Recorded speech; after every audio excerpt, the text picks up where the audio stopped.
أشهد أن لا إله إلا الله وحده لا شريك له وأشهد أن محمدا عبده ورسوله أما بعد فأعوذ بالله من الشيطان الرجيم بسم الله الرحمن الرحيم الحمد لله رب العالمين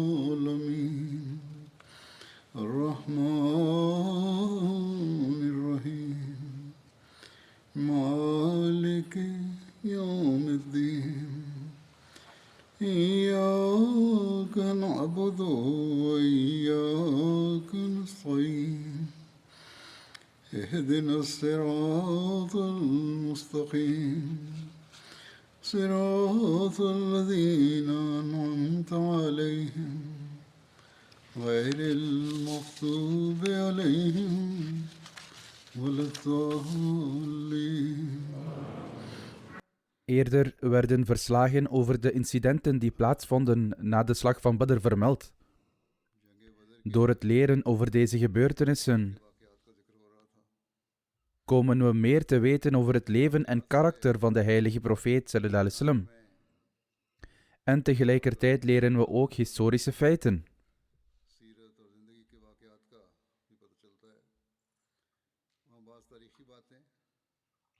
En als men de geschiedenis in die tijd bestudeert, is men in staat om de onjuiste vertellingen te identificeren, die een vals beeld van de islam hebben neergezet bij anderen.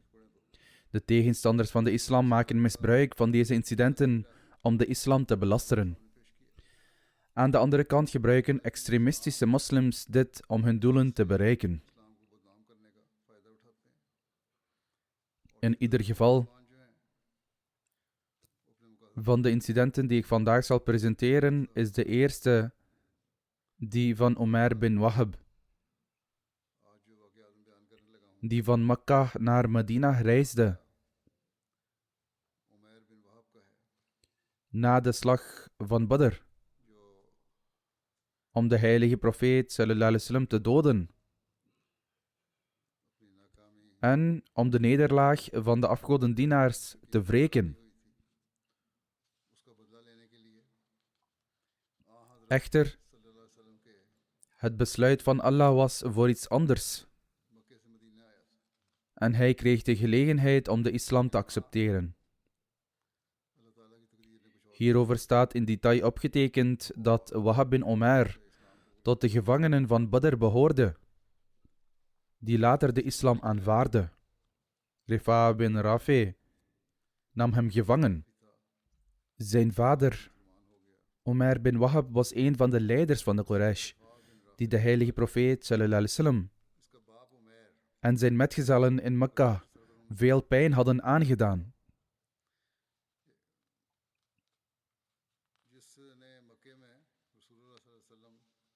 Maar na de slag van Badr werd hij moslim.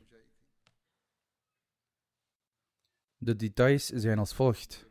Voordat hij moslim werd, zaten Umair en Safwan bin Umayya op een dag in Mekka, naast de Hatim. Safwan had de islam nog niet aanvaard. Beiden bespraken de nederlaag van de slag van Badr en spraken ook over hun vooraanstaande leiders, die tijdens de slag waren gedood. Safwan zei: bij God, er is geen levensvreugde na de moord op deze opperhoofden. Umair antwoordde: bij God, je hebt gelijk. Hij voegde eraan toe: als ik niet bij iemand in het krijt stond, wat ik momenteel niet kan afbetalen, en als ik me geen zorgen maakte over mijn vrouw en kinderen die achter zouden blijven, die na mijn dood met armoede geconfronteerd zouden worden, dan zou ik naar Mohammed sallallahu alaihi wasallam gaan en hem vermoorden. Ik heb zelfs een reden om hem te confronteren aangezien mijn zoon door hem gevangen is gezet. Toen hij dit hoorde, zwoer Safwan dat hij voor de schuld van Omer zou zorgen en zei: laat je schuld aan mij over. Ik zal het afbetalen en jouw vrouw en kinderen zullen bij mij vrouw en kinderen blijven. Zolang zij leven, neem ik de verantwoordelijkheid voor hun verzorging en opvoeding. Ga en dood, Mohammed sallallahu alaihi wasallam. Toen hij dit hoorde, stemde Omer ermee in om te gaan en zei tegen Safwan: houd ons gesprek geheim. Safwan beloofde dat hij dat zou doen. Hierop ging Omer naar huis, nam zijn zwaard, scherpte het, doopte het in vergif en vertrok uit Mekka en bereikte Medina. Toen Omer Masjid Nabawi bereikte, zat Hazrat Omar radiyallahu anhu in een bijeenkomst met enkele andere moslims en besprak de slag van Badr. Zodra Omer zijn kameel neerzette bij de deuren van Masjid Nabawi, zag Hazrat Omer van zijn kameel afstappen met een zwaard in zijn hand. Zodra Hazrat Omar hem zag, zei hij: de vijand van God, Omer bin Wahab, is hier zeer zeker gekomen met slechte bedoelingen. Hierop stond Hazrat Omar onmiddellijk op, ging naar de gezegende kamer van de heilige profeet sallallahu alaihi wasallam en zei: o boodschapper van Allah sallallahu alaihi wasallam, deze vijand van God, Omer bin Wahab, is hierheen gekomen met een getrokken zwaard. De heilige profeet sallallahu alaihi wasallam antwoordde: breng hem bij mij. Maak je geen zorgen, breng hem bij mij. Hazrat Omar ging direct naar Omer, greep stevig de riem van het zwaard om de nek van Omer en begon met hem mee te lopen. Hazrat Omar zei tegen de Ansari-moslims die daar aanwezig waren: kom met mij mee naar de heilige profeet sallallahu alaihi wasallam en ga dicht bij hem zitten, want ik vertrouw hem niet. Daarna vergezelde Hazrat Omar radiyallahu anhu hem naar de heilige profeet sallallahu alaihi wasallam. Toen de heilige profeet sallallahu alaihi wasallam zag dat Hazrat Omar op deze manier kwam en de zwaardriem van Omer die om zijn nek zat stevig vasthield, zei hij: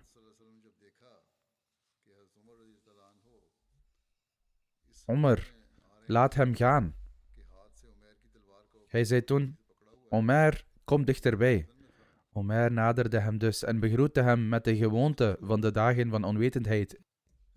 De heilige profeet sallallahu alaihi wasallam antwoordde: Omer, de islam heeft ons een betere manier van begroeten geschonken dan de jouwe, namelijk de begroeting van de bewoners van het paradijs. Vertel me, waarom ben je gekomen? Omer antwoordde: ik ben gekomen om een gevangene, dat wil zeggen zijn zoon, te bespreken, die zich in jullie gevangenschap bevindt. Mijn verzoek is dat u in dit opzicht vriendelijk handelt. Kijkend naar zijn ongezwaard zwaard, namelijk zijn getrokken zwaard, vroeg de heilige profeet sallallahu alaihi wasallam: wat is dan de noodzaak van dit zwaard? Omer antwoordde: moge God dit zwaard vernietigen. Heb jij ons in een waardige toestand achtergelaten? Heeft dit zwaard ons voorheen iets goeds gedaan? De heilige profeet sallallahu alaihi wasallam zei toen: vertel mij de waarheid, waarom jij bent gekomen. Hij geloofde niet wat hij zei. Omer antwoordde: in alle eerlijkheid, ik ben voor geen ander doel gekomen dan om deze gevangenen te bespreken. Het is toen dat de heilige profeet sallallahu alaihi wasallam verklaarde: nee, in feite zat je op een dag bij de Hatim met Safwan bin Umayya te praten over de Quraysh die gedood waren bij de slag bij Badr en in een kuil waren gegooid. Op dat moment zei je tegen Safwan dat als het niet voor je schuld en zorg voor je vrouw en kinderen was geweest, je Mohammed zou zijn gaan doden. Safwan stemde ermee in om je schuld af te lossen en de verantwoordelijkheid voor je vrouw en kinderen op zich te nemen, op voorwaarde dat je mij zou doden. Omer antwoordde onmiddellijk: Allah de Machtige moet zijn boodschapper sallallahu alaihi wasallam op de hoogte hebben gebracht dat dit allemaal plaatsvond. Het is vermeld in deze overlevering dat hij meteen uitriep, namelijk dat Omer meteen uitriep: ik getuig dat u de boodschapper van Allah bent.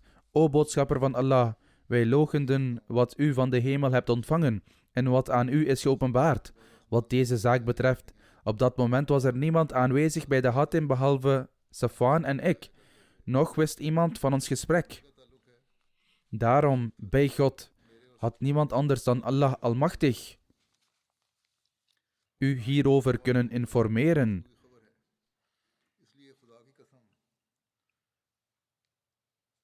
Alle lof behoort aan Allah, die ons naar de islam heeft geleid en mij in staat heeft gesteld om dit pad te volgen. Omer reciteerde vervolgens de islamitische geloofsbelijdenis. De heilige profeet sallallahu alaihi wasallam zei tegen de metgezellen: leer uw broeder over het geloof en de heilige Koran en bevrijd de gevangenen. De metgezellen volgden deze instructie onmiddellijk op. Hazrat Omer radiyallahu anhu zei toen tegen de heilige profeet sallallahu alaihi wasallam: o boodschapper van Allah, ik heb al mijn tijd besteed aan het proberen te doven van het licht van Allah en krachtig vervolgd degenen die zijn religie hadden aanvaard.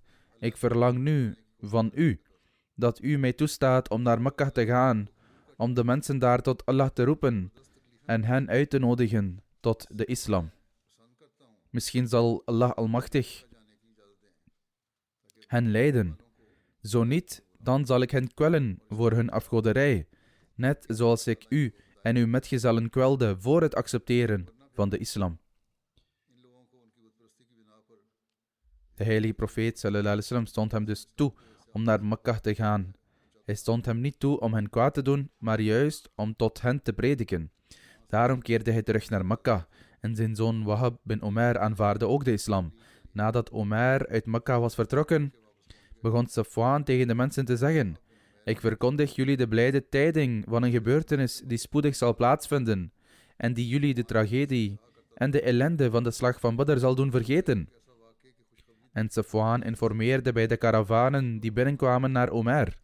Uiteindelijk bereikte een karavaan Mekka en informeerde Safwan dat Omer de islam had aanvaard.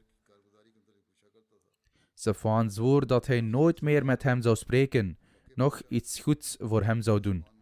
Daarna, toen Omer Mekka bereikte, hij was toen al moslim geworden, ging hij niet direct naar het huis van Safwan. In plaats daarvan ging hij direct naar zijn eigen huis om zijn familie aan te kondigen dat hij de islam had aanvaard en om hen uit te nodigen tot de islam. Toen het nieuws hiervan Safwan bereikte, zei hij: ik wist al waarom hij naar zijn eigen huis ging in plaats van naar mij. Hij is een ongelovige geworden en afgedwaald. Ik zal vanaf nu nooit meer met hem spreken en zijn familie zal nooit meer iets aan mij hebben. De afgodendienaars beschouwden hun afgoderij als een godsdienst en de aanbidding van de ene God als een misleiding. Dit is tegenwoordig ook het geval. Toen ging Omer naar Safwan bin Umayya en zei tegen hem: jij behoort tot onze leiders. Jij weet heel goed dat wij vroeger de stenen aanbaden en er offers aanbrachten. Was dat werkelijk een godsdienst? Ik getuig dat er niemand is die aanbidding waard is behalve Allah. En Mohammed sallallahu alaihi wasallam is de boodschapper van Allah. Safwan reageerde echter niet op wat Omer zei, noch schonk hij enige aandacht aan hem. Hazrat Mirza Bashir Ahmed Sahib radiyallahu anhu heeft dit incident als volgt vermeld in Sirat Khatamun Nabiyyin. De ongelovigen van Mekka die tot nu toe streden op basis van klaarblijkelijke kracht en arrogantie, begonnen nu te neigen naar geheime samenzweringen, nadat ze de nederlaag van de moslims in een open arena onder ogen hadden gezien. Vandaar dat de volgende gebeurtenis, die slechts een paar dagen na Badr plaatsvond, een categorisch bewijs is van deze dreiging. Als zodanig is er geschreven dat er een paar dagen na Badr Omer bin Wahab en Safwan bin Umayya bin Khalaf, die invloedrijk waren onder de Quraysh, op de binnenplaats van de Kaaba zaten te rouwen om de slachtoffers van Badr. En zij spraken over de andere zaken die al genoemd zijn. Ze zeiden dat het leven niet langer de moeite waard is. En Omer zei zelfs: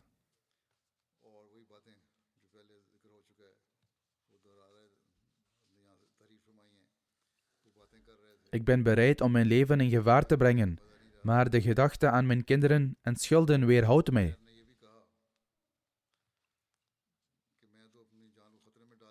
Ik heb ook een excuus om daarheen te gaan, omdat mijn zoon daar gevangen zit.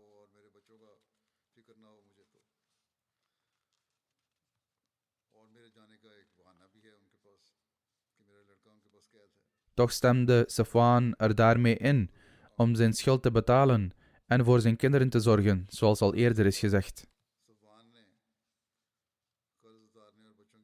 Naar aanleiding hiervan schrijft Hazrat Mirza Bashir Ahmed Sahib: Omer bereidde een zwaard voor in vergif en vertrok uit Mekka. Toen hij Medina bereikte, werd Hazrat Omar, die zeer intelligent was in zulke zaken, ongerust. Hij ging onmiddellijk naar de heilige profeet sallallahu alaihi wasallam en informeerde hem dat Omer was gekomen en dat hij bezorgd was in dit verband. De heilige profeet sallallahu alaihi wasallam droeg hem op om Omer te brengen. Hazrat Omar ging Omer brengen, maar voordat hij vertrok, vertelde hij de metgezellen dat hij Omer ging brengen om de heilige profeet sallallahu alaihi wasallam te ontmoeten. Echter, hij twijfelde aan zijn bedoelingen en ze zouden moeten gaan zitten bij de heilige profeet sallallahu alaihi wasallam en waakzaam blijven. Hierna bracht Hazrat Omar Omer en arriveerde in de aanwezigheid van de heilige profeet sallallahu alaihi wasallam. De heilige profeet sallallahu alaihi wasallam vroeg Omer vriendelijk om naast hem te komen zitten en vroeg: Hoe ben je gekomen, Omer? Omer antwoordde: Mijn zoon is een gevangene gemaakt door uw hand. Ik ben gekomen om zijn vrijlating te verkrijgen. De heilige profeet sallallahu alaihi wasallam zei: Waarom heb je dan dit zwaard op je schouder gehangen? Hij antwoordde: Wat vraag je van het zwaard? Hebben de zwaarden ons goed gedaan bij Badr? De heilige profeet sallallahu alaihi wasallam drong aan: Vertel me de waarheid over waarom je bent gekomen. Zoals ik zojuist heb gezegd, zei hij: Ik ben gekomen om de vrijlating van mijn zoon te verkrijgen. De heilige profeet sallallahu alaihi wasallam zei: Welnu, met andere woorden, heb je geen samenzwering met Safwan uitgebroed op de binnenplaats van de Kaaba? De heilige profeet sallallahu alaihi wasallam zinspeelde op het complot. Omer was van slag, maar wist zich te herpakken en zei: Ik heb niet zo'n complot beraamd. De heilige profeet sallallahu alaihi wasallam zei: Heb je niet samengezworen om mij te doden? Maar vergeet niet dat God jou niet de mogelijkheid zal geven om mij te bereiken. Omer ging in een staat van diepe reflectie en zei: U spreekt de waarheid. We hebben inderdaad samengezworen zoals je hebt gezegd. Het lijkt er echter op dat God met u is, die u van onze bedoelingen op de hoogte heeft gesteld. Want er was geen derde persoon onder ons toen Safwan en ik deze zaak besproken. Misschien heeft Allah dit plan van ons tot stand gebracht om mij te laten geloven. Ik geloof in u met een oprecht hart. De heilige profeet sallallahu alaihi wasallam was blij met de acceptatie van Omer en zei tegen de metgezellen: Nu is hij jullie broeder. Instrueer hem in de leer van de islam en laat zijn gevangenen vrij.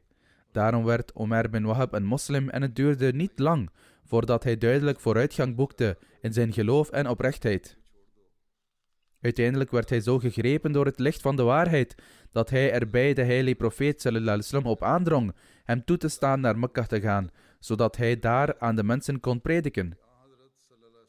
De heilige profeet sallallahu alaihi wasallam gaf hem toestemming en toen hij Mekka bereikte, bekeerde hij in het geheim veel mensen door zijn vurige prediking. Dag in dag uit wachtte Safwan angstig op nieuws over de moord op de heilige profeet sallallahu alaihi wasallam. En hij zou de Quraysh vertellen zich voor te bereiden op goed nieuws. Toen hij echter getuige was van dit schouwspel, verloor hij zijn verstand. Na de slag van Badr werden sommige mensen moslim. Maar in werkelijkheid waren ze hypocrieten. Onder hen was Abdullah bin Ubay bin Sulul.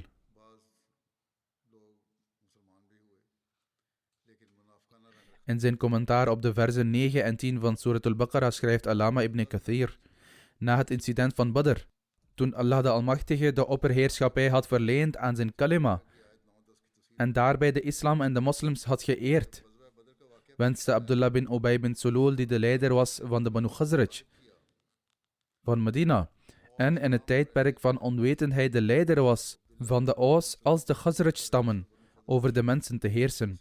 In een verhaal wordt vermeld dat zijn mensen zelfs de kroon hadden gemaakt en bezig waren hem tot koning te kronen toen de deugd neerdaalde. Dat wil zeggen, toen de boodschap van de islam bereikte en de mensen de islam accepteerden en hem over het hoofd zagen.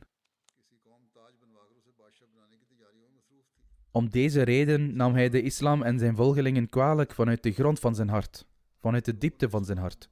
Toen de slag van Badr plaatsvond, dacht hij bij zichzelf dat deze boodschap wortel begon te schieten en sterker werd. Aanvankelijk dacht hij dat zij, namelijk de moslims, met weinigen waren. Maar toen de moslims de slag van Badr wonnen, werd hij ongerust. Daarom accepteerde hij schijnbaar de islam. Achter hem aan accepteerde een groep van zijn metgezellen ook de islam. Sommigen waren mensen van het boek. Hierover schrijft Hazrat Mirza Bashir Ahmed Sahib radiyallahu anhu. Tot nu toe hielden veel mensen van de stammen van Aus en Khazraj vast aan het polytheïsme. De overwinning van Badr resulteerde in een beweging onder de mensen en bij het zien van deze prachtige en buitengewone overwinning werden veel mensen uit hun midden overtuigd van de waarheid van de islam. Daarna begon het element van afgoderij zeer snel te verminderen in Medina. Er waren echter ook mensen in wier hart deze overwinning van de islam een vuur van wrok en jaloezie had ontstoken. Omdat zij het onverstandig vonden om zich openlijk te verzetten, accepteerden zij ogenschijnlijk de islam, maar van binnenuit probeerden zij deze te ontwortelen en sloten zich aan bij de partij van de huichelaars, van de hypocrieten. De meest prominente onder deze laatste klasse van mensen was Abdullah bin Ubay bin Sulul. Die was een zeer gerenommeerde stamhoofd van de Khazraj-stam. Door de komst van de heilige profeet sallallahu alaihi wasallam naar Medina had hij al geleden onder de schok van het feit dat zijn leiderschap van hem werd afgenomen. Na Badr werd dit individu aanvankelijk moslim, maar zijn hart was verzadigd met kwaadaardigheid en vijandschap jegens de islam. Hij werd de leider van de hypocrieten en begon in het geheim een reeks samenzweringen tegen de islam en de heilige profeet sallallahu alaihi wasallam uit te broeden. Als zodanig zal het duidelijk worden uit de gebeurtenissen die zich hierna ontvouwden, dat deze persoon bij bepaalde gelegenheden een middel werd om zeer delicate situaties voor de islam te creëren. Dit vereist een afzonderlijke en gedetailleerde rekening. Ghazwa Banu Sulaim, namelijk de slag of de expeditie van Banu Sulaim, of Karkaratul Qudr. Een paar dagen na zijn terugkeer van de slag van Badr vernam de heilige profeet sallallahu alaihi wasallam het nieuws dat leden van de Banu Sulaim en Banu Ghadfan zich hadden verzameld bij Karkaratul Qudr en samenspanden om Medina aan te vallen. Karkaratul Qudr was de naam van een bron in een doorland.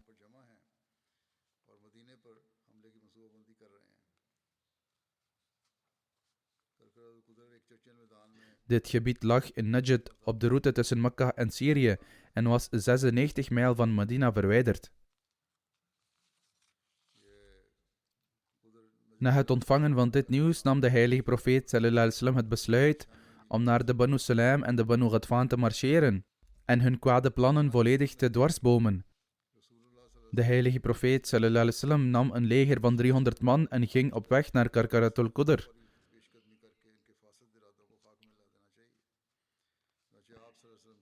Er zijn verschillende meningen over wanneer ze vertrokken voor deze expeditie. Volgens Ibn Ishaq vertrok de heilige profeet sallallahu alaihi wasallam voor deze expeditie op de 7e dag na terugkeer van de slag van Badr in 2 Hijri, aan het einde van de Ramadan of het begin van Shawwal. In het Tabqaat van Ibn Sa'd staat dat de expeditie van Banu Sulaim plaatsvond op 6 Jamadiul Ula. Volgens Waqdi vond deze expeditie plaats in het midden van de maand Muharram 3 Hijri. De vertellingen van Waqdi zijn echter meestal zwak. Deze expeditie werd geleid door de heilige profeet sallallahu alaihi wasallam zelf en de vlag van de moslims was wit en werd vastgehouden door Hazrat Ali. Bij deze gelegenheid benoemde de heilige profeet sallallahu alaihi wasallam Hazrat Abdullah bin Maktoum als zijn plaatsvervanger in Medina. Er wordt ook vermeld dat bij deze gelegenheid Hazrat Siwa bin Urtafa Ghifari radiyallahu anhu ook werd aangesteld als zijn plaatsvervanger in Medina. Een verklaring voor deze beide vertellingen is dat Hazrat Siwa werd aangesteld als zijn plaatsvervanger om de administratieve zaken af te handelen en net zoals het geval was in eerdere gevallen, werd Hazrat Abdullah ibn Maktoum aangesteld om de gebeden te leiden. Hoe dan ook, toen de Banu Sulaim en Banu Ghadfan plotseling het nieuws vernamen dat er een 300 man sterk moslimleger naderde, werden ze doodsbang omdat ze dit niet verwachten. En dus vluchtten ze weg en zochten hun toevlucht op de bergtoppen.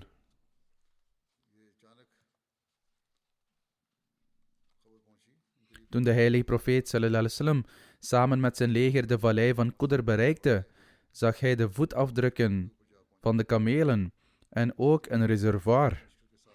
Maar hij vond geen enkel persoon van onder de vijand. De heilige profeet sallallahu alaihi wasallam stuurde een groep metgezellen naar het hoger gelegen deel van de vallei en hij zelf ging naar het start van het midden van de vallei zonder enige weerstand. De heilige profeet sallallahu alaihi wasallam kwam een aantal herders van de stammen tegen en onder hen was iemand die Yasar heette.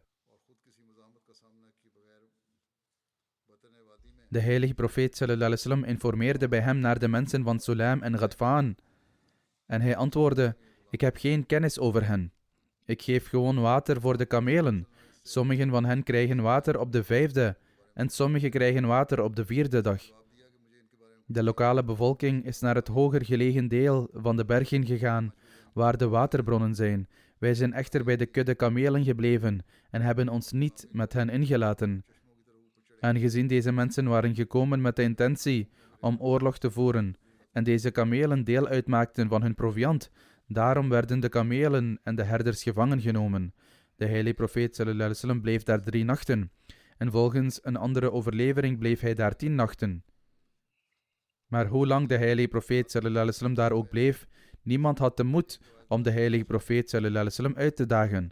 En zo keerde de heilige profeet sallallahu alaihi wasallam zonder zich in een gevecht te mengen, zegevierend terug. In een verhaal wordt vermeld dat de heilige profeet sallallahu alaihi wasallam in totaal 500 kamelen verwierf als deel van de oorlogsbuit, omdat deze mensen waren gekomen met de intentie om oorlog te voeren en hun proviand en bezittingen daar hadden achtergelaten, was het daarom volgens de gewoonten van die tijd geoorloofd om bezit te nemen van hun bezittingen en werden ze beschouwd als oorlogsbuit. De heilige profeet sallallahu alaihi wasallam scheidde er een 5e van af en verdeelde de overige 400 kamelen onder de moslims. Elke soldaat kreeg 2 kamelen en dit leger bestond uit 200 soldaten. Yasar, die een herder was in het bezit gekomen van de heilige profeet sallallahu alaihi wasallam en hij bevrijdde hem vervolgens. De heilige profeet sallallahu alaihi wasallam verbleef tijdens deze expeditie 15 dagen buiten Medina. De details van dit incident zijn geschreven door Hazrat Mirza Bashir Ahmed Sahib in Sirat Khatam al-Nabiyyin. Na de migratie trokken de Quraysh van Mekka langs de verschillende stammen van Arabië en veranderden vele van hen in dodelijke vijanden van de moslims. Onder deze stammen met betrekking tot kracht en aantal waren de meest opmerkelijke 2 stammen die in de centrale regio van Arabië woonden, bekend als Najd. Hun namen waren Banu Sulaim en Banu Ghadfan. De Quraysh van Mekka hadden vooral deze 2 stammen aan zich gebonden en zetten hen aan tegen de moslims. Sir William Muir schrijft hierover: de Quraysh richtten nu hun ogen op dit gebied, namelijk Najd, en gingen nauwere banden aan met de stammen die het bewoonden. Voortaan werd de houding van de Banu Sulaim en Ghadfan, vooral van de eerste, actief vijandig tegenover Mohammed sallallahu alaihi wasallam, wat een fysieke vorm aannam, aangezet door de Quraysh. En door het voorbeeld van Abu Sufyan projecteerden zij nu een plunderende aanval op Medina.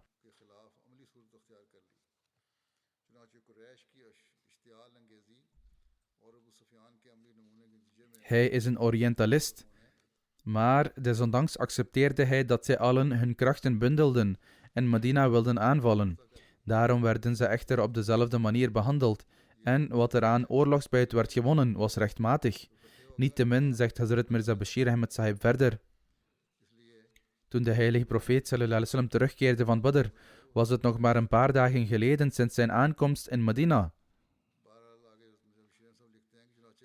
Toen hij het nieuws ontving dat een groot leger bestaande uit de stammen van Sulaim en Ghadfan zich verzamelden in Karkaratul Qudr met de intentie om Medina aan te vallen. De komst van deze informatie zo snel na de slag van Badr toont aan dat toen het leger van de Quraysh uit Mekka vertrok met de intentie om de moslims aan te vallen, op hetzelfde moment de leiders van de Quraysh een boodschap moeten hebben doorgegeven aan de stammen van Sulaim en Ghadfan, waarin ze werden aangespoord om Medina van de andere kant aan te vallen. Het is ook mogelijk dat toen Abu Sufyan weglipte en ontsnapte met zijn karavaan door middel van een afgezant, enzovoort, hij deze stammen kan hebben aangespoord om op te trekken tegen de moslims. In ieder geval was de heilige profeet sallallahu alaihi wasallam nog maar net in Medina aangekomen na de slag van Badr, toen het afschuwelijke nieuws werd ontvangen dat de stammen van Sulaim en Ghatfan op het punt stonden een aanval tegen de moslims te beginnen.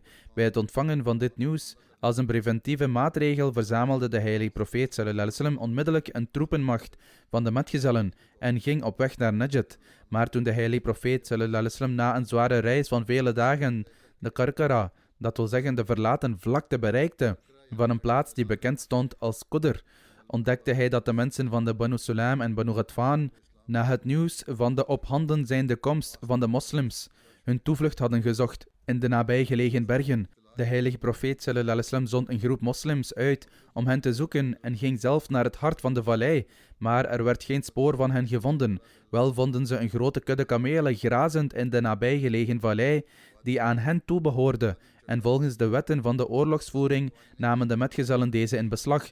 Daarna keerde de heilige profeet sallallahu alaihi wasallam terug naar Medina.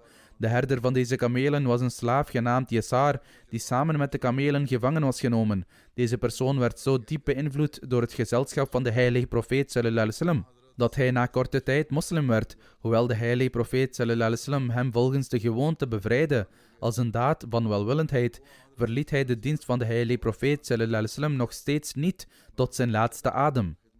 Met betrekking tot de eerste Eid al-Fitr van de moslims die plaatsvond in Shawwal 2 Hijri, is vastgelegd dat in het tweede jaar na de migratie, na de voltooiing van de maand Ramadan, de heilige profeet sallallahu alaihi wasallam de eerste Eid al-Fitr aanbood. De heilige profeet sallallahu alaihi wasallam vroeg: wat is de realiteit en betekenis van de 2 dagen die jullie vierden in het tijdperk van onwetendheid? De mensen die daar woonden antwoordden: we vierden feesten zoals dat vandaag de dag gebruikelijk is. De heilige profeet sallallahu alaihi wasallam zei: Allah de Almachtige heeft voor jullie 2 dagen verordend die beter zijn dan die feesten. De metgezellen vroegen aandachtig: welke dagen zijn dat, o boodschapper van Allah sallallahu alaihi wasallam? De heilige profeet sallallahu alaihi wasallam antwoordde: Eid al-Fitr en Eid al-Adha. Tijdens deze dagen moet niemand vasten, maar eten, drinken en zich verheugen. Op beide dagen ging de heilige profeet sallallahu alaihi wasallam naar de plaats voor het Eidgebed, dat zich in het oostelijke deel van Medina bevond. Op de dag van Eid zou de heilige profeet sallallahu alaihi wasallam op weg gaan naar de gebeden met behulp van een route en zou terugkeren naar huis via een andere route. Op deze manier vormde zich een grote menigte die ontzag wekte in de harten van de niet-moslims. Bij een gelegenheid leidde de heilige profeet sallallahu alaihi wasallam het Eidgebed in Masjid al-Nabawi, omdat het bij die gelegenheid hevig regende. Over deze Eid al-Fitr schrijft Hazrat Mirza Bashir Ahmed Sahib: aan het einde van de Ramadan, nadat het vasten van de Ramadan was verordend, vaardigde de heilige profeet sallallahu alaihi wasallam het gebod uit van Sadaqatul Fitr volgens goddelijk bevel. Iedere moslim die de capaciteit bezat om dit te doen, werd bevolen om een sa van dadels, druiven, gerst of tarwe enzovoort per persoon bij te dragen namens zichzelf, zijn familie en afhankelijke personen, als liefdadigheid voorafgaand aan Eid. Deze liefdadigheid werd verdeeld onder de armen, behoeftigen, wezen en weduwen enzovoort, zodat dit kan dienen als een boetedoening voor de eventuele fouten die zich hebben voorgedaan tijdens de aanbidding van het vasten en een middel van hulp kan worden, geregeld voor de armen ter gelegenheid van Eid. Daarom werd volgens het bevel van de heilige profeet sallallahu alaihi wasallam voorafgaand aan elke Eid aan het einde van de Ramadan Sadaqatul Fitr formeel verzameld bij elke jonge en oude moslimman en vrouw en verdeeld onder de wezen, armen en behoeftigen. Het was ook in dit jaar dat Eid al-Fitr begon. Met andere woorden, de heilige profeet sallallahu alaihi wasallam beval dat na de voltooiing van de maand Ramadan de moslims Eid moesten vieren op de eerste van Shawwal. Dit Eid was in vreugde dat Allah de Verhevene hen de mogelijkheid had gegeven om aanbidding te houden in de Ramadan. Het is echter immens fascinerend dat zelfs voor het uiten van deze vreugde de heilige profeet sallallahu alaihi wasallam een aanbidding voorschreef. Zo beval hij dat op de dag van Eid alle moslims in een open ruimte moesten samenkomen en 2 rakaat van salat moesten verrichten. Dan, na deze salat, moeten de moslims natuurlijk ook een uiterlijke vreugde uiten. Want als de ziel vreugde ervaart, is het een recht voor het lichaam om er ook deel aan te hebben. In werkelijkheid heeft Allah de Almachtige een eed geplaatst aan het einde van alle belangrijke vormen van aanbidding die gezamenlijk worden waargenomen. De eed van Salat is de vrijdaggebedsdienst. Die komt na het in acht nemen van de Salat gedurende een week. Dit wordt de meest superieure van alle eedfeesten genoemd. Dan is er het vasten-eed, Eid al-Fitr, dat plaatsvindt aan het einde van de Ramadan. De eed van Hajj is Eid al-Adha, die gevierd wordt op de tweede dag van Hajj. Al deze eedfeesten zijn een vorm van aanbidding op zich. Daarom bezitten de eedfeesten in islam een wonderbaarlijke grootsheid. En hierdoor wordt er substantieel licht geworpen op de realiteit van de islam. Men krijgt de gelegenheid om na te denken over hoe de islam elke handeling van de moslims wil verbinden met het gedenken van Allah. Dit is dus het belang van de eedfeesten, waarin we niet alleen moeten vieren, maar ook Allah de Almachtige moeten gedenken en aanbidden. Hij vervolgt: ik zou moeten afwijken van de geschiedenis, anders zou ik bespreken hoe de islam het gedenken van God een inherent onderdeel heeft gemaakt van elke beweging, rust, woord en handeling van een moslim. Dit is in zoverre waar dat zelfs onbeduidende handelingen in ons dagelijks leven verbonden zijn met het gedenken van God, of het nu gaat om staan of zitten, slapen of wakker worden, eten of drinken, wassen en baden, omkleden, schoenen dragen, je huis binnengaan of verlaten, een reis beginnen of beëindigen, iets verkopen of kopen, een helling opgaan of afdalen, een moskee binnengaan of verlaten, een vriend ontmoeten, een vijand tegemoet treden, een nieuwe maan zien of naar je vrouw toegaan. Kortom, elke handeling van het begin tot het einde, zelfs bij het niezen of geeuwen, is op de een of andere manier verbonden met het gedenken van God. Dit is dus de ware leer van de islam, om te alle tijden en in alle zaken Allah de Almachtige in gedachten te houden, die elke ware moslim in gedachten zou moeten houden.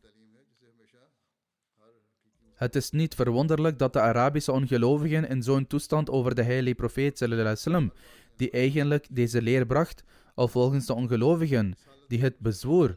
Het was niet verwonderlijk dat zij opmerkten dat hij waanzinnig verliefd was op God.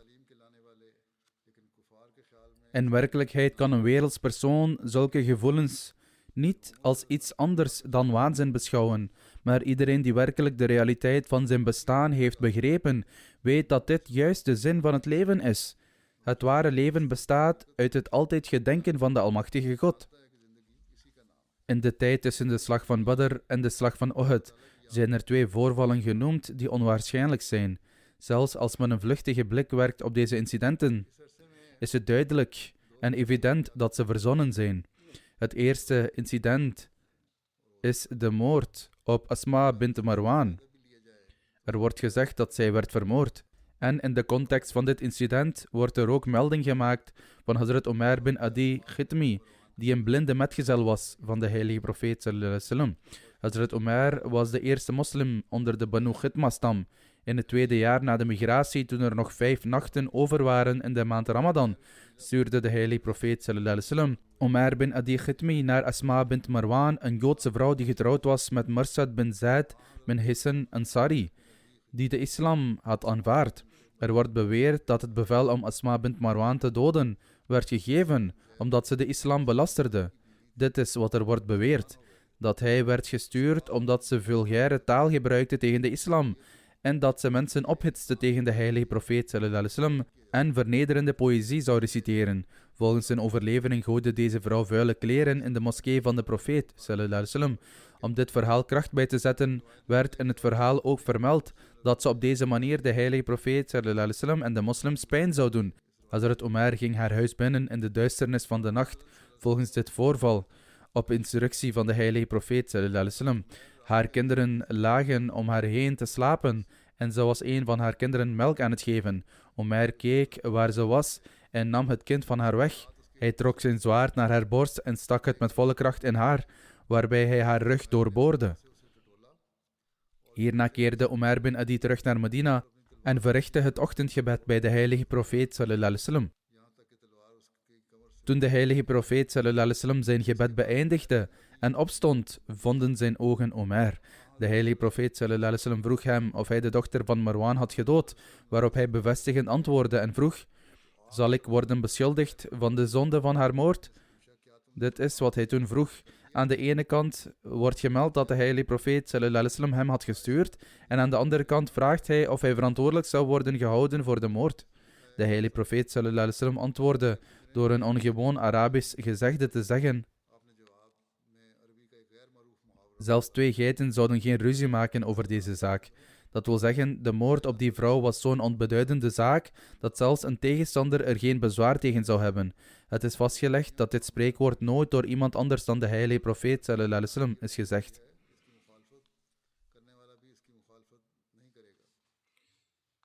Het is alleen terug te vinden in deze ene vertelling. Desalniettemin gaf de heilige profeet sallallahu alaihi wasallam na dit incident Omer de naam Basir, wat degene met zicht betekent. Hazrat Omer bin al-Khattab merkte op: kijk hoe deze blinde man zijn nacht doorbracht in de gehoorzaamheid van God. De heilige profeet sallallahu alaihi wasallam antwoordde: noem hem niet blind, noem hem liever Basir. In een ander verhaal wordt de moord op Asma op de volgende manier vermeld.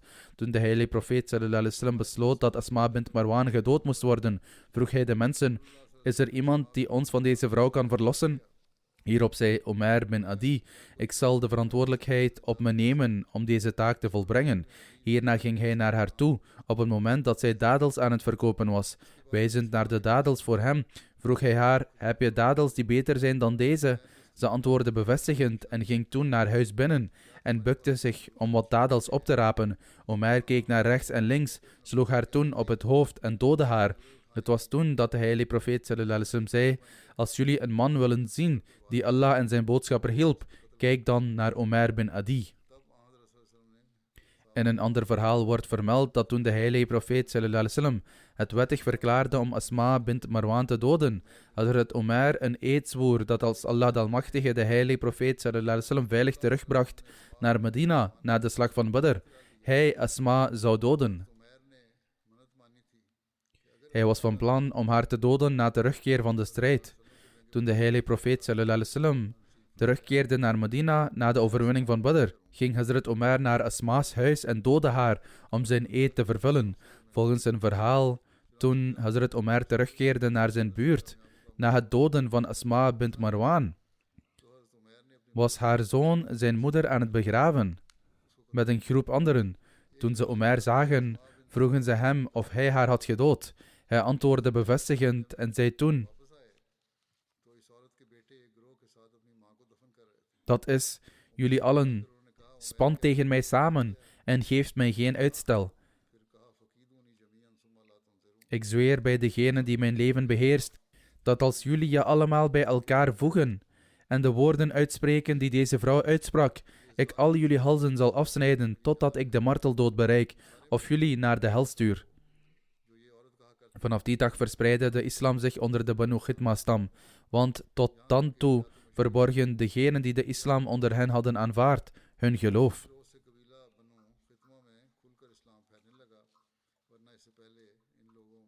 Allama Suhaili schrijft dat degene die Asma doodde haar echtgenoot was. In Al-Istiab, in verwijzing naar Hazrat Omer, staat dat hij ook zijn zus doodde, omdat zij de heilige profeet sallallahu alaihi wasallam plaagde. Echter, in Al-Istiab wordt de naam van Omers zus niet genoemd. Dus dit is het hele incident dat is vermeld. Dit voorval wordt in sommige geschiedenisboeken genoemd, maar het wordt in geen van de 6 authentieke boeken van hadith of enig ander authentiek boek van overleveringen genoemd. De realiteit is dat sommige mensen in latere tijden niet alleen zulke fictieve en verzonnen incidenten in hun boeken opnamen, maar ze zelfs begonnen te gebruiken als rechtvaardiging voor hun straffen van godslastering tegen de profeet sallallahu alaihi wasallam. Dit is precies wat de geestelijken van vandaag doen. Ze nemen dit punt en gebruiken het als een argument voor het doden van iedereen die de profeet sallallahu alaihi wasallam onteert, terwijl er geen dergelijke straf in de islamitische wet staat voor het onteren van de profeet sallallahu alaihi wasallam. Nog zijn dergelijke incidenten waar. Bijvoorbeeld als we dit incident kritisch bestuderen, wordt het duidelijk dat ten eerste deze vertelling zwak is vanwege de authenticiteit en Allama Albani heeft dit een verzonnen vertelling genoemd. Allama Nasiruddin Albani schrijft in zijn boek Silsilatul Ahadith Dafi'a wal Mawdu'a dat een van de vertellers Mohammed bin Umar Waqidi is, die een leugenaar en verzinner is, en Ibn Mu'in heeft hem een zwakke verteller genoemd. Als je de gebeurtenissen in dit verhaal rationeel analyseert, komen er veel vragen naar boven. Bijvoorbeeld, hoe bereikte de metgezel het huis van deze vrouw in zijn eentje, ondanks dat hij blind was? Men kan beweren dat hij het pad eerder had bezocht of er vaak was geweest en dat hij dus het pad onderweg kon inschatten. Maar hoe kon het dan dat hij 's nachts alleen ging, direct bij de deur aankwam, naar binnen ging en de vrouw vond? Hoe wist hij dat haar kinderen om haar heen sliepen, als men zegt dat hij bij elk van hen om zich heen voelde? Hoe kon het dan dat niemand wakker werd, terwijl hij om zich heen voelde? Hoe kwam hij er ook achter dat zij haar kind te eten gaf? Dat zij het kind voedde? Hoe kon het dan dat toen ze zich realiseerde dat ze werd aangevallen, ze niet probeerde zichzelf te redden van de blinde man of een gevecht begon? Volgens het verhaal nam de aanvaller met geweld het kind mee dat gevoed werd. Ondanks dat hij blind was, schreeuwde de vrouw die kon zien niet en verzette zich niet. Haar man lag daar ook te slapen. Had hij dan niets in de gaten? En vooral, hoe kon de blinde metgezel zien wie er was zonder te roepen? Gewoonlijk herkennen slechtzienden anderen aan hun stem. Hoe kon de metgezel zien dat het inderdaad Asma bint Marwan was? In een ander verhaal wordt ook vermeld. Er zijn zelfs verschillende versies van dit verhaal. Dat toen de vrouw naar binnen ging om dadels te halen, de metgezel om zich heen keek, maar niemand zag. Dit is iets om over na te denken, want de metgezel was blind. Hoe kon hij om zich heen kijken en hoe kon hij zeggen dat hij om zich heen keek en niemand zag? Zag hij de dadels die er lagen om te kunnen zeggen dat de dadels niet rijp waren? Iemand zou kunnen zeggen dat hij ze met zijn handen voelde en dat kan geaccepteerd worden. Maar dan blijft nog steeds de kwestie van het rondkijken over. In een verhaal staat dat toen de metgezel na het doden van de vrouw naar de heilige profeet sallallahu alaihi wasallam ging en hem hierover informeerde, hij terugkeerde naar dezelfde plek en de zonen van de vrouw aantrof die haar begroeven. Dit is ook iets om over na te denken. Hoe is het mogelijk dat hij haar net had gedood en in zo'n korte tijdspanne kwamen haar zonen haar begraven en alle zaken werden geregeld in zo'n korte tijdspanne? Afgezien hiervan is er vanuit ons perspectief onderzoek gedaan dat ik zal noemen.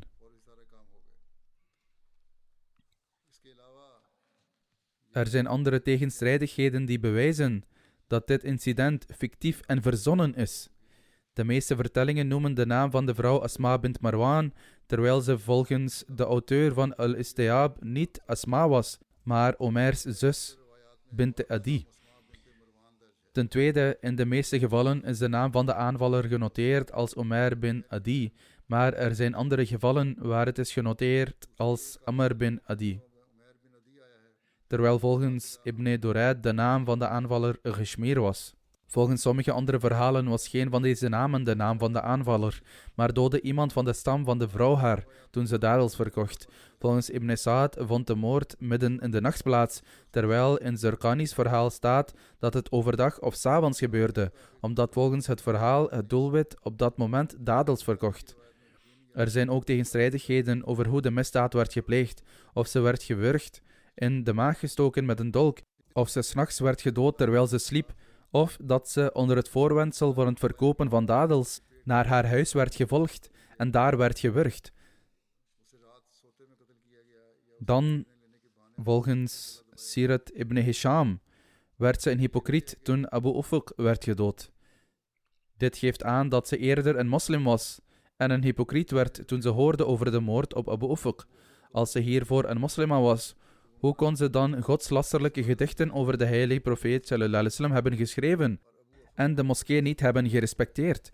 Volgens het verhaal van Waqidi zei Omer: O Allah, ik heb mezelf een gelofte gedaan voor uw bestwil.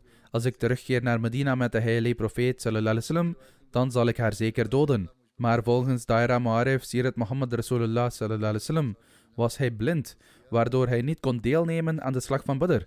Het is met betrekking tot dit incident dat dezelfde auteur de verklaring van Waqidi heeft vermeld dat hij, ondanks dat hij blind was, deelnam aan de jihad. Ze halen zelf valse verhalen door elkaar. Als dit incident niet fictief en verzonnen is, waarom hebben geschiedenisboeken zoals Tarikh al-Tabri, Tarikh ibn Kathir en anderen het dan niet vermeld?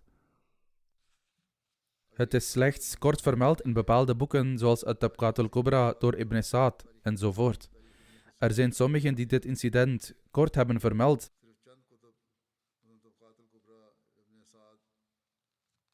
Maar Waqidi heeft het in detail vermeld.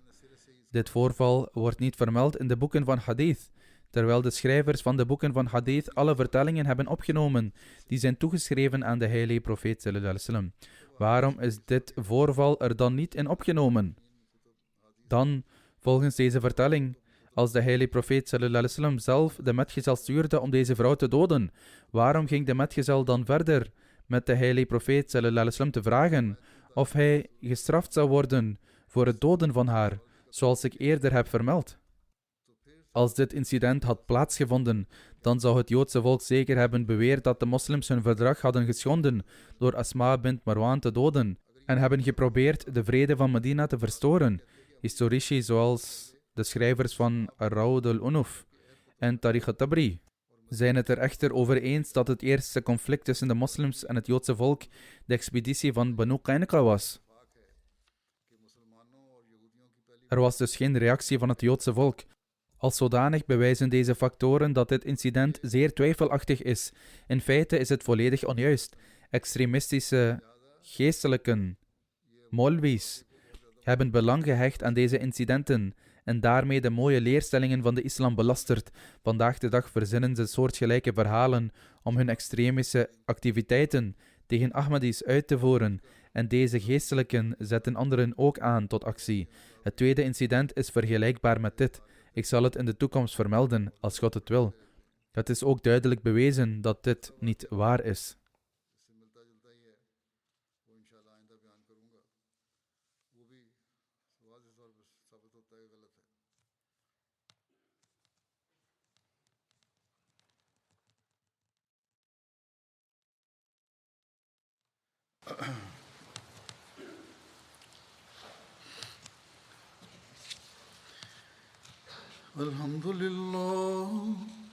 الحمد لله نحمده ونستعينه ونستغفره ونؤمن به ونتوكل عليه ونعوذ بالله من شرور أنفسنا ومن سيئات أعمالنا من يهده الله فلا مضل له ومن يضلله فلا هادي له